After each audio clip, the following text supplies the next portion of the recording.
Well, that's what I was saying. I think the purpose of it was for family, for building, for everything that y'all are talking about, legacy building, wealth building, generational wealth, all of that kind of stuff. That was the purpose of it. But the way that it's talked about now, that's the furthest purpose from what it's about. Bragging rights. I got two. I got that swag. I got pull too. You know what I'm saying?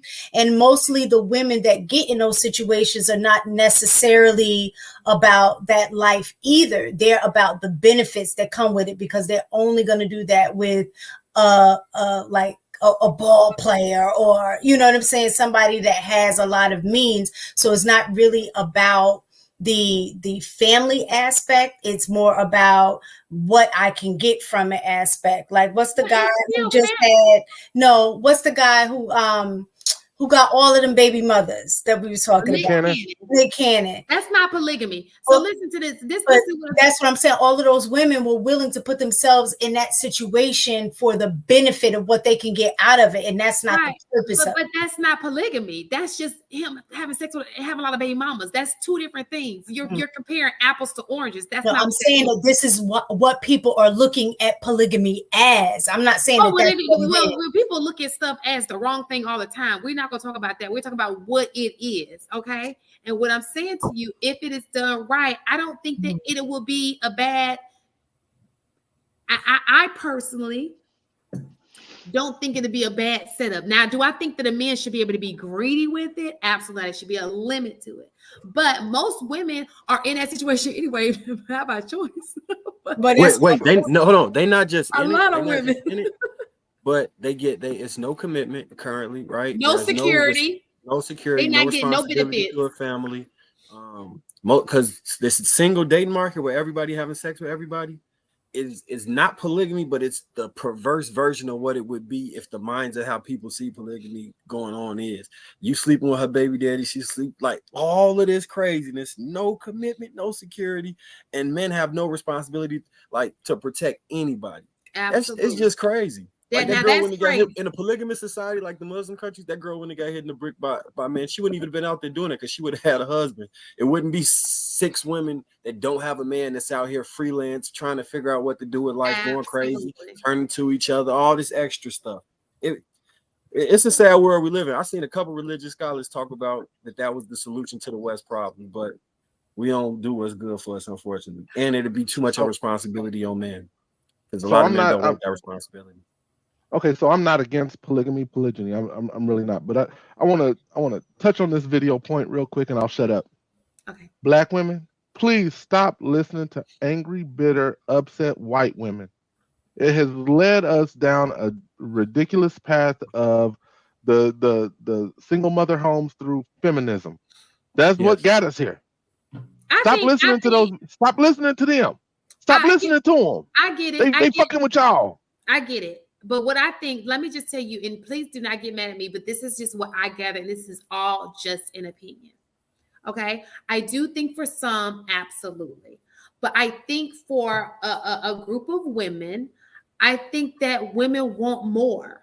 And so they're saying, if you don't want to get it, I'm about to go get it. Okay? And so I don't think it had to take a white woman to get that. I think that when we look at, so women are competitive individuals, right? So it's got to be some type of jealousy that comes with me having to be your maid. Like, bitch, who are you? Like, I'm sitting here cleaning your shit. You know what I'm saying? I need somebody to clean my stuff. That's envy. You know what I'm saying? I'm going to put myself in a situation where I'm never going to be able to clean. You ain't going to find me cleaning nobody's house.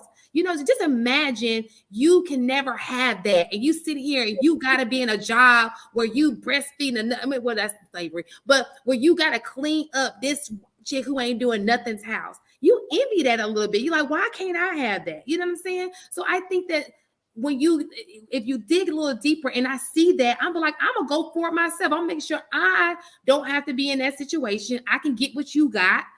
I can do what you do. I can do it better because I'm not going to be your maid. I'm just not. That's not what the video we just saw. That's not what she was talking about. What she said was go be a hoe until you're 35. Right. I'm not talking about her. I'm talking about your statement about you saying feminism. I think, yes, feminism, absolutely.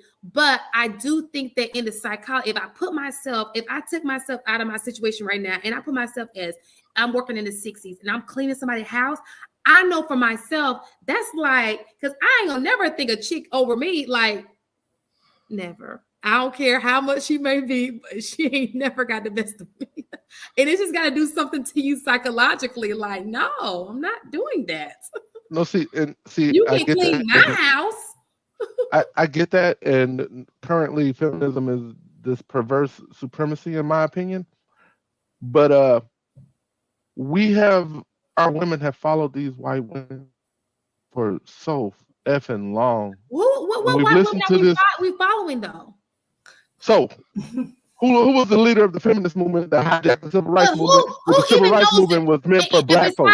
Come on now, let's look at this. Besides YouTube talking points, and besides, let's just be honest, because people are not really listening in history class.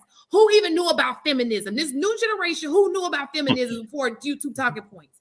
Who really Googled that shit and said YouTube? that ain't who told you to go get it. You just saw a bitch who had something more than you had, and you like, oh, she ain't finna up one on me. I'm about to be that chick. I want to be like her. I'm gonna be that. I want to be like her. I want to be that. I want to have that. I want to have that. Well, the reason for that is because that feminist movement was hijacked by the LGBTQ community. So they're not looking at that because they don't hear that. I looked it up when I was younger. I knew about it when I was younger, when I was in school. But again, that was prior to this movement being hijacked. And that was the beginning of the hijacking when we were in school. That was the beginning of it. So these kids, of course, didn't really know about it because the only thing they knew about was it was okay for a boy to be a girl. No. Like, that's what they know now. I know, but you talk about that's... But it's all related. Like, we can't ignore it. It's a totally different subject. What I'm telling you is, when you are in school, you're not thinking about no feminist movement. Maybe the feminist movement allowed you to have that opportunity, absolutely. But you're just thinking, I just want a better situation for myself. I'm not going to let somebody one up me. It's all competition. You know what I'm saying? I see she got it. I want to do what she do. I see he got it. It's no different from when you want to go into basketball because you want to be that basketball player. You want to be just like LeBron. You know what I'm saying? It's the same thing for women. You see like, oh, she balling in real estate. Oh, I'm going to be a real estate agent. It has nothing to... Feminism, yes, allowed women to have the opportunity. Segregation, integration came, allowed us to have opportunity to go into the workplace, whatever it is, okay? That those things happen, yes. But when you're talking about the mentality of people, it's not that. It's just that women sometimes are go-getters and they don't want anything less. And it's like, if you're not going to go get it, I'm going to go get it. Well, see, this is the difference, though, with the feminist movement and the impact on white women versus the feminist movement and the impact on Black women. The difference is we cannot move the same way. White women can move. We can't, just like Black men can't move the same way white men move, because it's all about the power dynamic. Mm-hmm. The difference with white women, they can talk about feminism, but still not have to worry about it because the conditioning that they have as a group of people, white men are still going to be there and around to marry them when they decide to get married, if they so choose to change their minds. Sure. Whereas the options for Black women are limited. It is different. You have it. It's not. Let me finish my point. The point is that where the difference is just culturally, where we are today, we are not as a group married-minded individuals. So therefore, you're pushing this feminist movement, be independent. More than likely, it's going to be easy for you to be independent and stay independent because you have less to choose from in terms of being married. And that's on both men and women.